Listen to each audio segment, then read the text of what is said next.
안녕하세요. 뉴스와 사람들입니다. 헤럴드 경제의 공영 경찰도 막는다. 보안 수사권 대신 정권 송치 급부상이라는 단독 보도에 따르면 현 정부와 여당의 검경 수사권 조정 작업을 잘라는 한 관계자는 경찰이 수사권을 종결할 권한을 공수처에 넘기는 방향으로 검토하고 있다. 중수청도 수사 종결을 못하게 할 것이다.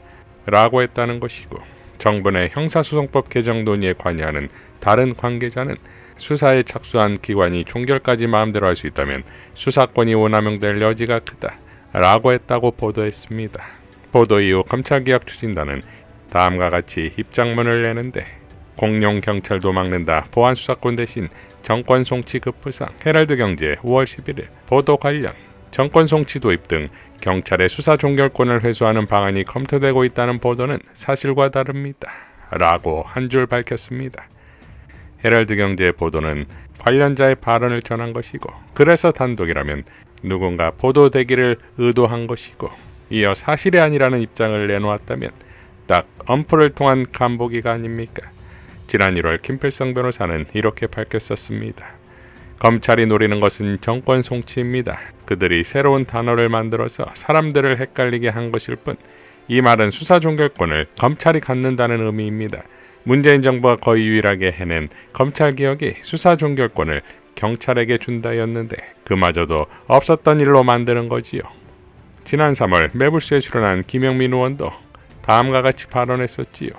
경찰의 수사 종결권이 지금 이제 인정이 되고 있는데 그 종결권을 없애겠다, 뺏어가겠다는 거예요.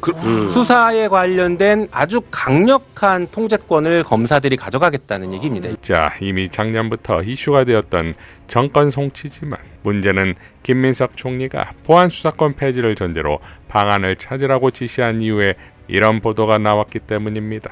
또한 지금 민주당 내부의 분위기를 김영민 의원의 발언으로 짐작할 수 있습니다. 자칫 어떤 당내 관행이나 아니면 개혁에 대한 무딘 의지, 무딘 생각, 이런 것들로 무너지지 않게, 후퇴하지 않게 저희가 계속 목소리를 내야 되는 그런 상황인 것 같습니다. 하반기에 법사위 위원장이 돼서 이 부분을 좀 제대로 마무리 짓고 싶다라는 제 희망을 여러 번 말씀을 드렸습니다. 안타깝게도 무산됐습니다. 네, 어제 공식적으로는 아니지만 어쨌든 법사위원장은 제가 할 수 없다라는 답변을 들은 상태라서, 저도 검찰개혁을 어떤 방식으로, 어떤 역할을 통해서 검찰개혁을 제대로 완수할 수 있을 것인가에 대한 고민이 좀 더 깊어지고, 제 역할에 대해서도 고민을 하는 시간이 좀 만들어져야 될 것 같습니다. 정말 중요한 것은 지금 검찰개혁이 어떻게 흘러왔고 어떻게 흘러갈 것인가입니다. 그래서 저는 당 지도부에게 여러 번 요청을 했습니다. 앞으로 6월 이후, 지방선거 이후에 정부가 가지고 오는 법안에 대해서 아마 검사들이 주도해서 법을 만들기 때문에 보안 수사권을 포함한 직접 수사권과 관련돼서 여러 곳에, 우리가 바로 찾기 어려운 여러 곳에 장치들을 만들어 둘 것이다. 그래서 우리가, 당이 먼저 형사소송법에 바람직한 안을 만들어 놔야 된다라고 생각합니다. 그래서 당 지도부에게 여러 번 건의를 드렸습니다. 우리가 먼저 안을 만들자. 당에서 주도해서 형사소송법 안을 만들고 정부에서 넘어오는 안이 있으면 우리의 기준을 가지고 토론을 해서 이견을 좁혀나가자라고 여러 번 건의를 드리고 제안을 주었는데, 그게 지금 계속 받아들여지지 않고 있습니다.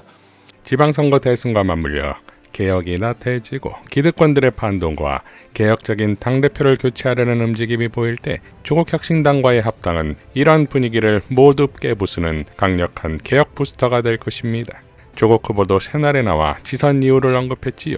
근데 만약에요, 민주당 지지층들이 조국 대표를 더 지지해서 국회의원으로 만들면 당 통합이 굉장히 쉬워집니다. 근데 만약에 조국 대표가 떨어지는 상황이 되면 당 통합은 굉장히 어려워진다고 봐야죠. 달리 말하면 조국 한석을 이기는 게 아니라 13석이 민주당께 되는 거예요. 제가 당선되어야 민주당을 포함한 조국혁신당 등 범민주주의 진보 진영의 연대와 통합이 훨씬 더 예측 가능하고 안정적으로 간다고 생각합니다. 큰 6.3 이후에 전국이 어떻게 될지 모르지 않습니까? 그 상황에서 제가 국회로 복귀해야 연대와 통합이 좀 자연스럽고 질서 있게 갈 것이라는 생각을 하고요. 이러니 평택을의 결과는 검찰개혁은 물론 민주당 내부의 변화에 중대한 분기점인 것이지요. 보안 수사권 포기라는 페이크를 써가며 정작 정권 송치를 노리는 저들의 집요한 시도가 어림도 없는 것이 우리에겐 리틀 추미의 박은정이 있습니다. 검찰은 개혁의 대상이지 주체가 될 수 없습니다. 우리가 검찰개혁의 초심으로 돌아가야 합니다. 수사와 기소가 분리가 되어야 국민이 바라는 검찰이 될 수 있습니다.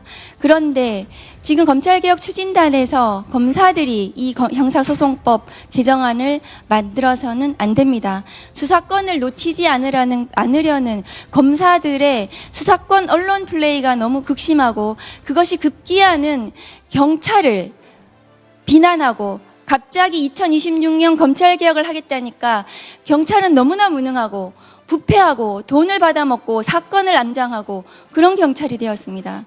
그렇지 않습니다. 무능한 경찰도 있고 부패한 검찰도 있습니다.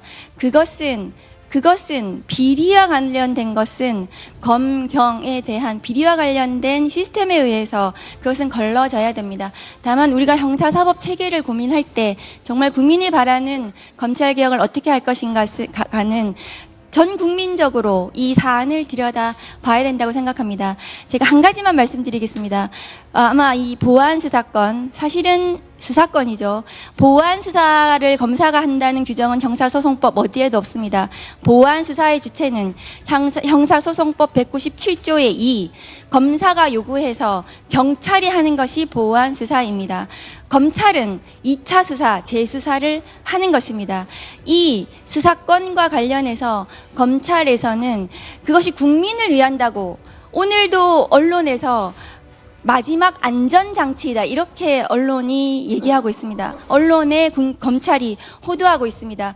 그렇지 않습니다.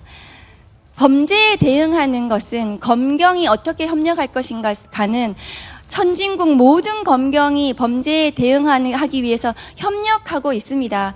어떻게 수사 완결성을 높이기 위해서 검경이 협력해서 국민을 위해서 국민의 인권을 보장하고 범죄 피해자를 보호할 것인가를 우리가 고민해야 되는 지점입니다.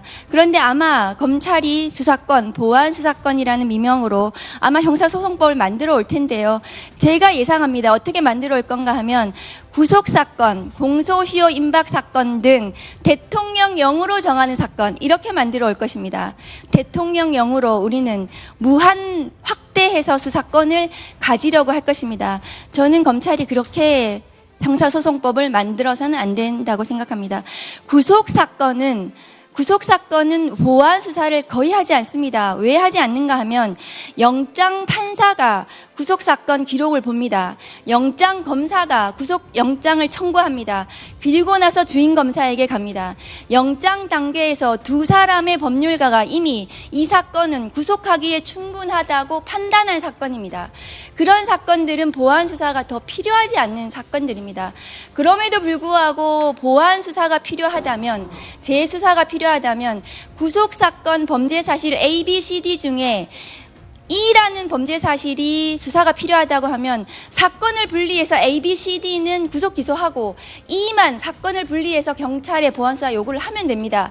검사가 반드시 수사를 해야만 그 수사를 완결성을 유지하는 것이 아닙니다. 공소시효 임박 사건을 보안수사, 재수사해야 된다고 검사가 계속 주장합니다. 제가 검찰에 통계를 내놓으라고 했습니다. 공소시효 임박 사건 이틀 남겨놓고 검찰에 송치하는 사건 있으면은 우리 검사실에 자료를 내놓으라고요. 지금까지 자료가 안 옵니다.